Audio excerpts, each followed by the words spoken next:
Let's look at this example problem on how to do section 4.3.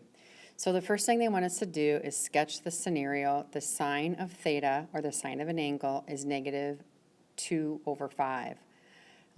Now, negative 2 over 5 is negative 0.4. So remember, the sine means the y value. So on the unit circle, we're going to go down 4/10. So what they're talking about for our location is going to be somewhere about right here. Now, should we go to the right or should we go to the left on here? Do they want us over here where the sine is negative 2/5 or over here where the sine is negative 2/5? This problem does clarify. It says right here, we want the angle between pi and 3 pi over 2. So be careful, the angle if we go over here is between pi and 3 pi over 2. The angle if we go over here is between 3 pi over 2 and 2 pi. So they basically are telling us in this requirement right here that they want us to be in quadrant 3. So I actually do know that they want this particular angle right there. So I can sketch our angle movement. This is our theta movement. And I know that this happens at a sine value. I don't know cosine, but sine is negative 2/5. And that's what the scenario looks like. Now they want us to go on and find the sine of the angle plus a piece of pi. So again, they want the sine or the y value. They want the current green angle that we see, plus tack on a piece of pi. So let's do the current angle that we see. If we tack on a piece of pi, that is a half a circle rotation. So if I take it from here and move half a circle, I'm going to land over here. So let's do the angle movement plus an additional piece of pi is going to land me right here. Now remember, the unit circle has all these reflections. This right here is a left and down movement. This is a right and up movement. So what I know about this ordered pair location, the x is going to change to positive, and the y value also changes to positive. And that is going to be 2/5 right there. So now they want to know the sine value. Do I know what the y value is at that angle movement? Absolutely. This is the angle movement, by the way, right, of the angle plus pi, or 180. The sine value is 2/5. So I actually know that answer, and I can just jot down that the answer is 2/5. And I have the first part done. Now the next one wants us to find the cosine of the negative angle. So the green angle, again, is our original movement. It looks like it's roughly 200 degrees. They want the cosine, which is the x value, of the negative movement of that angle. So be careful if the initial angle in the green is roughly, let's say 200, they want negative 200. So to sketch that, I have to go backwards, that same angle movement. So from here, I'm going to go backwards, roughly that movement. That is my negative theta, or my negative angle. What do I know about this angle movement? Again, the green is a left and down. The red is a left and up.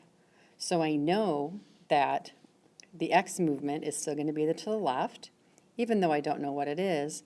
The y movement is up, so it's 2/5. They want me to find the cosine. It's too bad they didn't ask me for the sine, because that's where it is. I have to find the cosine, which is right there. So the cosine is the x value. I don't know what it is, but I can use it using Pythagorean's identity. So if I use Pythagorean's identity, which again is the cosine squared theta plus sine squared theta equals 1, I can solve it. So let's just keep the cosine like this. Sine is 2/5, and I'm going to square that, equals 1. That's going to give me, squaring 2/5 is 2/5 times 2/5, which is going to be 4/25. I'm then going to subtract the 4/25 from both sides. So I'm going to have 1 minus the 4/25.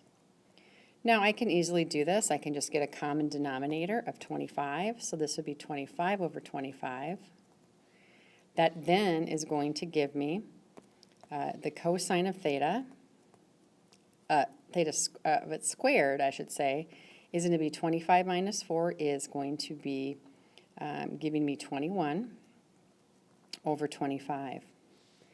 I can solve for cosine squared theta by taking the square root of both sides. So if we do that here, that then is going to give me the square root of 21 over the square root of 25, which is 5. So be careful. This answer typically would be a plus or a minus because it is considered a quadratic. However, they have told us that we are using this green angle as our original theta, remember? The red is our negative theta. So we know we actually are in quadrant 2. Now careful, in quadrant 2, they want to know the cosine. We know the cosine value here in quadrant 2 has to be to the left, so we actually can narrow this down. I know the correct answer has to be negative square root of 21 over 5. Now, if I wanted to, I could put that answer right here, square root of 21 over 5, to get that. Now, the last part of the question, they want to know what is the tangent of theta. Now just go to theta. Again, theta was our green angle right here. Tangent is going to be sine over cosine. Do we know the cosine? We actually do know the cosine. Because we found the cosine value up here in our negative angle, again, this was a left and up movement. This original angle is left and down. The left movement is the same, so I'm actually just going to go over here and say, wait a second, I know this answer. It's negative square root of 21 over 5. So based on that, I easily can come on in and I can compute tangent. Remember, tangent is sine over cosine. So I'm just going to go on in here. My sine value is negative 2/5. My cosine is negative square root of 21 over 5. Now the nice thing is because the denominators here both have, they have this divided by 5 here, I actually can just cancel those out. So I'm going to come on in and just cross those out. And then what I'm going to be left with is going to be negative 2 over negative square root of 21. Now the negatives are going to cancel each other out and both become positives, which makes sense. Look at the slope of our green original angle. It's upward sloping. The tangent should be positive.